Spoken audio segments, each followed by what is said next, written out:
मात्र 500 अरनिको हाइवेबाट मात्र 500 मिटरको दूरीमा आज जीपी रियल इस्टेटले तपाईको लागि एकदमै बजेट फ्रेन्डली घर सेलमा ल्याएको छ।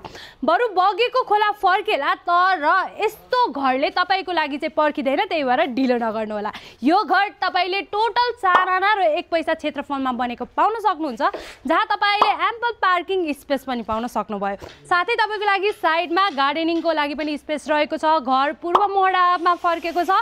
13 फिटे बाटोको एक्सेस, जहाँ ढलढलानको व्यवस्था पनि मजाले गरिनेछ। खानेपानीको पनि राम्रो फ्यासिलिटी। मध्यपुर ठिमी हस्पिटलबाट पनि एकदमै सर्ट डिस्टेन्समा school, college, hospital, market place अनि मेन अरनिको हाइवे तपाईले एकदमै सर्ट डिस्टेन्समा पाउन सक्नुभयो। प्रोपर्टीमा तपाईले ग्राउन्ड फ्लोरलाई रेन्टमा दिएर माथि आफ्नो फ्यामिलीसँग मजाले बस्न मिल्ने स्पेस रहेको छ र यसको बजेट तपाईको लागि मात्र 2 करोड अनि 75 लाख राखेका छौं, जसमा ब्याङ्किङ फ्यासिलिटी त भइ नै हाल्यो, साथै तपाईको लागि नेगोसिएबल पनि मजाले गराउने छौं। यदि तपाईलाई प्रोपर्टी मन पर्यो अनि साइट भिजिट गर्न चाहनुहुन्छ भने please do contact GP real estate team. धन्यवाद।